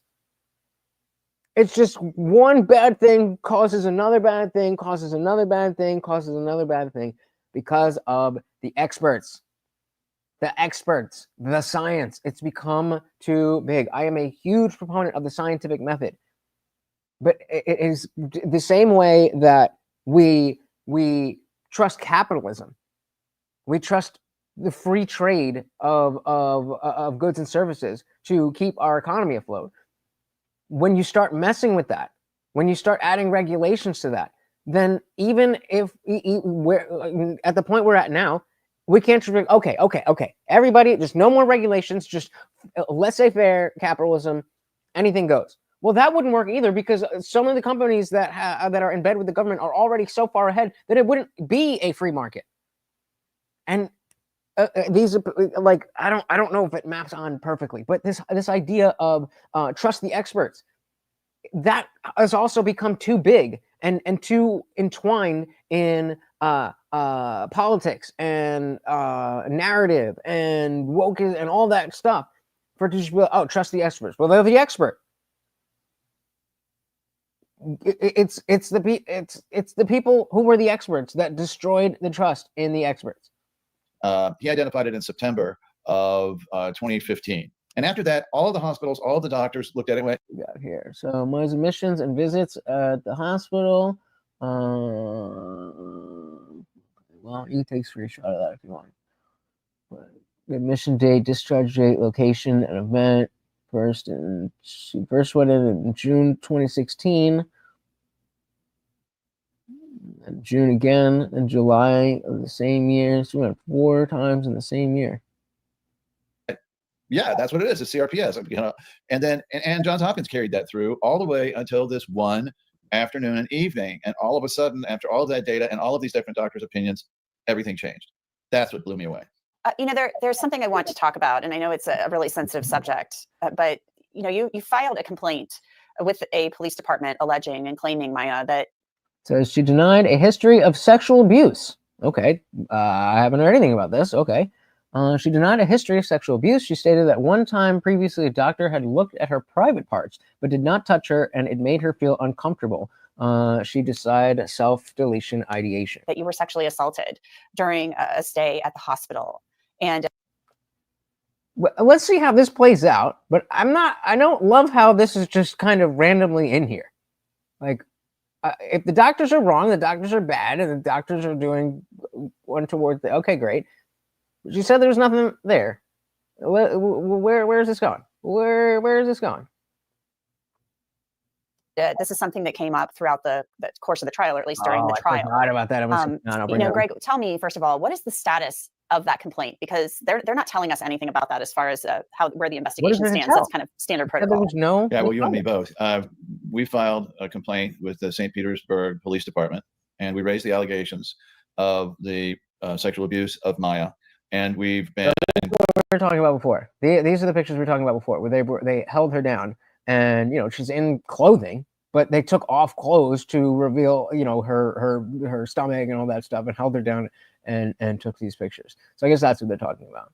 Pushing them to carry forward with Johns Hopkins. And so far, all they've wanted is more information from us. As a matter of fact, Maya and I are going to go give another statement on Monday, our second one. And the conversation's gotten a little heated because I keep saying, well, you've got a perfect description of this guy from my client. How many people that look like this were on this floor at during these days? And then there's a big issue about where are any of the surveillance films from all of this? I mean, the surveillance camera. Makes a good point, but that's getting into a whole other thing. But I had forgotten about this. M169 saying they actually billed her insurance for CRPS too. It was like from day one, right? They despite saying that it was made up and that mom was crazy and that the medication was wrong and it was abuse, they still billed her for the thing that they said that he didn't have. They still oh, you tell us. I'm gonna try and find that moment in the actual documentary. Let's see. Oh, we're risking it, baby. We're risking it. We're on Netflix, baby. All right. It was.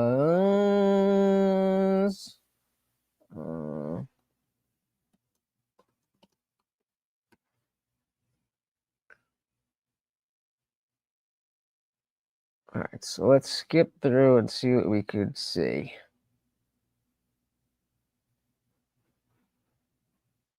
So you can see here, she's initially going through hospital, trying to figure stuff out. No, oh. This is the initial doctor that looking for. So I wanted to see. Okay, give me a second here. Give me a second here. What we got here? So this was one of the CPS type people. Let's see what this conversation is. So this child has been diagnosed with CPR, which is exactly what our parents are treating her for. So that's their lawyer trying to see, that's their parent trying to do what they see fit. And judges say, wait a minute, doctor said that CRPS is one of the diagnoses. They still have Dr. Smith, that's the bitch, who's saying something different. Huge power struggle. But no matter what we did, the court repetitively sided with the experts. Let's see. I want to see, they specifically show the part where, I think it's actually in the end, hold on. Where they actually show that they billed her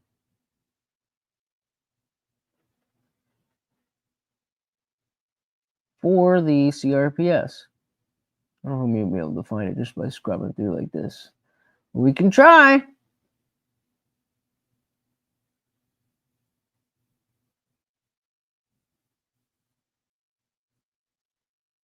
Judgment for the child be pushed, definitely. Okay, I'm going here. I don't know exactly where it is. But we can't. All right, let's see if we can get away with this. How do you get around the Second District Court of Appeal having A limitation. Mr. Just, Alberti? okay, no, I thought this was maybe the hug moment, but it wasn't. This was a trial where they were like, can the family say something? And they're like, nope, not allowed. Let's see. I'll get from the statement from the hospital.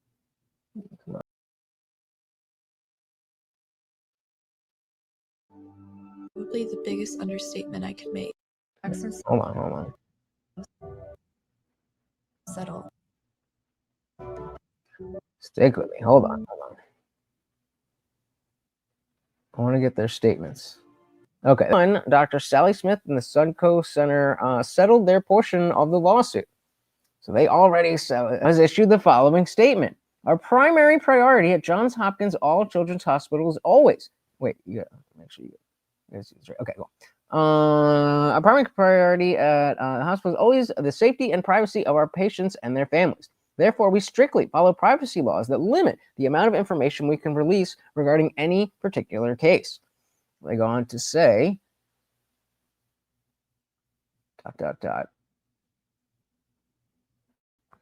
Our first responsibility is always to the child brought to us for care, and we are legally obligated to notify the Department of Children and Family Services, DCF, when we detect signs of possible abuse or neglect.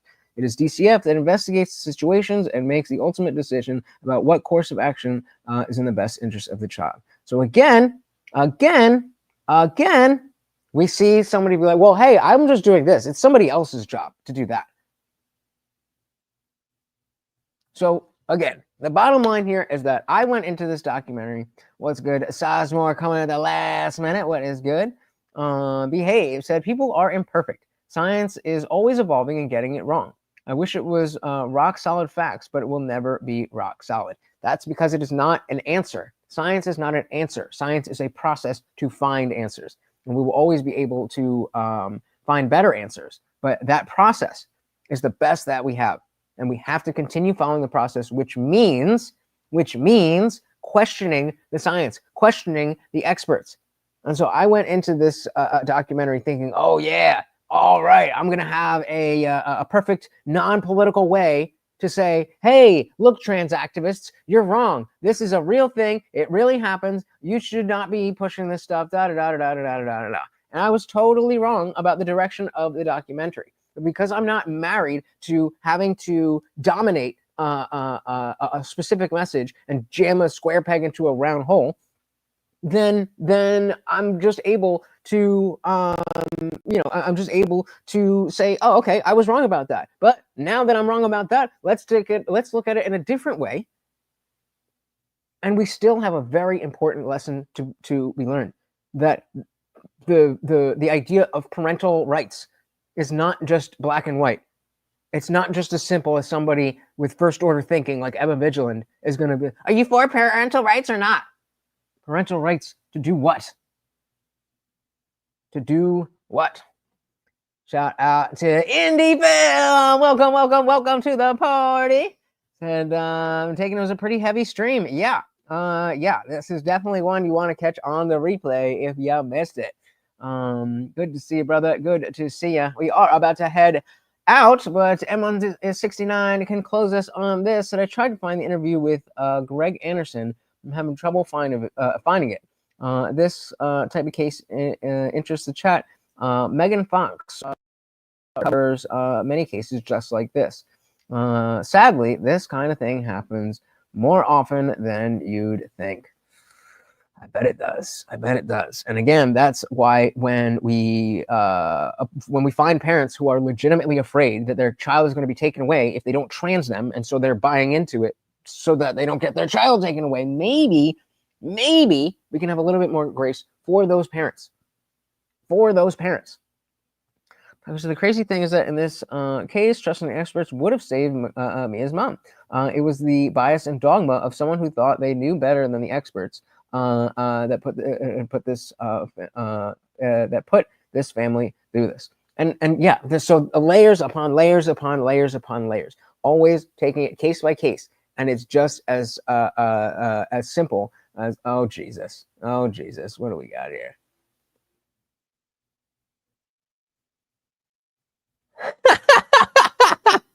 All right, the party rate is on. Let's see what we got. Oh, this is gonna be fun. So apparently somebody made a video about me because business advice. Give shit away for. Oh, it's yeah. Not spending my time watching that. He's about to go live. Well, have fun with that. Don't care about that at all. Anyway, yeah, people are gonna talk shit. If you do go to watch that, the context is that those of you who have been here for a long time will know that every single stream, what I would say is that our Discord is absolutely free to join, completely free. Everything is free, but it won't always be. And once we get to a certain number of members, it will be cut off and everybody will have to pay. So that every single stream. And guess what? That happened. And everybody who was in the Discord before that happened got the permissions for the entire Discord. Anybody who came after that had to pay or have a gifted membership or whatever. One of these guys left the server, and then when we were watching the Jake Paul fight, demanded that he get to come back in. I'm like, that's not how. Did you pay? It's for members. He's like, oh, you're serious, aren't you? And now he's going to do a business advice. Never demand that the man wearing the Rolex has to pay a door charge. Common sense business advice 101. That's hilarious. Oh yeah, starting in 12 minutes. Maybe this will be the after party. Come and join the Discord and become a member to find out. Thank you so very, very much. Big shout out to the co-sponsors of the stream, Calls, Frosted Tips, and of course, our boy Funk Master General. Thank you so very, very much, guys. Once again, I have been your host, Lutch, aka the Indian Jesus, here to resurrect the second coming of common sense. Until next time, guys, we are out of here. Peace.